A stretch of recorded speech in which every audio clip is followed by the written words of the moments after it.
And నాకు బ్రహ్మానందం గారి తర్వాత నేను మా త్రివిక్రమ్ గారు ఎప్పుడు మాట్లాడుకుంటాం. మాకు బ్రహ్మానందం గారు అంటే చాలా ఇష్టం. బ్రహ్మానందం గారి తర్వాత ఇష్టమైన కామెడియన్స్ ఎంఎస్ నారాయణ గారు అండ్ ధర్మవరం సుబ్రహ్మణ్యం గారు.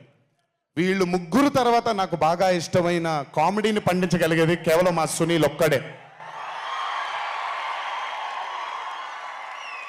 ఎందుకనంటే భాష మీద తనకుండే ఆ పట్టు, రెండవది తనకుండే కింద స్థాయి నుంచి నలుక్కుంటూ పైకి వచ్చాడు కాబట్టి తనకుండేటువంటి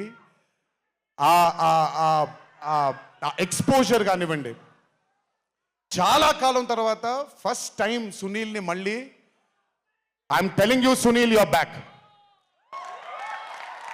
సునీల్ లేకపోతే మ్యాట్ 2 లేదు. నవ్వి సునీల్ని చూసి నాకు బేసిక్గా సునీల్ని చూడగానే నవ్వు వచ్చేస్తుంది.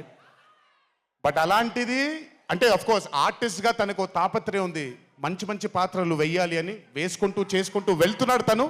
కానీ తను నవ్వించడానికి పుట్టాడు అనేది నా నమ్మకం. మళ్ళీ ఈరోజు చాలా కాలం తర్వాత అందరినీ నవ్వించాడు. God bless you Sunil. నవ్వించడం మాత్రం ఎప్పుడు వదలొద్దు. అలాగే ఈ చిత్రానికి పనిచేసినటువంటి టెక్నీషియన్స్ అందరికీ, భీమ్స్ గారికి, నేను మొన్న ఎప్పుడో చెప్పాను, కాసర్ల శ్యామ్ గారు అంటే నాకు ఆ ఊరు పల్లెటూరు అనే పాట నేను చాలాసార్లు వింటూ ఉంటాను. మట్టి వాసన వస్తూ ఉంటుంది ఆయన దగ్గర నుంచి. కాసర్ల శ్యామ్ గారికి, మిగతా లిరిసిస్టులు అందరికీ, అలాగే ఈ సినిమాకి పనిచేసిన మిగతా యాక్టర్స్ అందరికీ పేర్లు మర్చిపోయి ఉంటే నన్ను క్షమించండి. అత్తారింటికి దారేది మూవీలో ఒక డైలాగ్ ఉంటుంది, నీ వెనకాల కనబడని ఒక శక్తి ఉంది అని. వీళ్ళందరి వెనకాల కనపడని ఆ శక్తియే మా చింటూ వంశీ.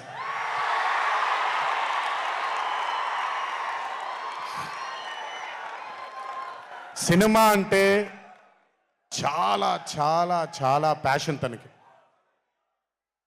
మాట కరుకుగా ఉంటుంది, కఠినంగా ఉంటుంది, కానీ మనిషి లోపల ఇంకంతకంటే మంచి మనిషిని నేను ఇప్పటిదాకా కలవలేదు.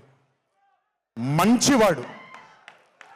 ఆ మంచితనమే తన్ని ఈరోజు కాపాడుతుంది. ఆ మంచితనమే వీళ్ళందరికీ కూడా ఒక కనపడని ఒక శక్తిలాగా ముందుకు తీసుకెళ్ళింది వీళ్ళందరినీ.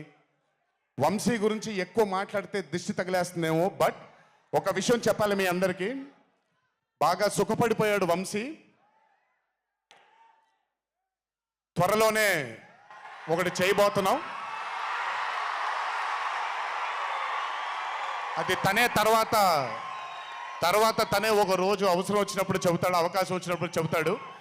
కానీ ఆ సినిమా చేసిన రోజు మాత్రం వంశీతో, వంశీ ప్రొడ్యూసర్గా ఆ సినిమా చేసిన ప్రెజెన్స్ ఇదంతా కూడా కాదండి, వంశీ ప్రొడ్యూసర్గా తన పేరు పడిన రోజు, ఆ చిత్రం మొదలుపెట్టిన రోజు, మీ అందరినీ హ్యాండిల్ చేయమని తను వదిలేయబోతున్నాను. నాకు సంబంధం లేదు.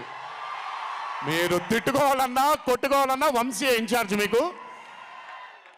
నువ్వు నాకు నచ్చావు సినిమాలో సునీల్ అనుభవించు రాజా, వెంకటేష్ గారిని పంపించేయగానే కూర్చొని ఎంజాయ్ చేస్తుంటాడు చూడండి, అలా ఉంటాను నేను. మిమ్మల్ని వంశీనే వదిలేస్తాను. వంశీ ఆ టార్చర్ నువ్వే పడు.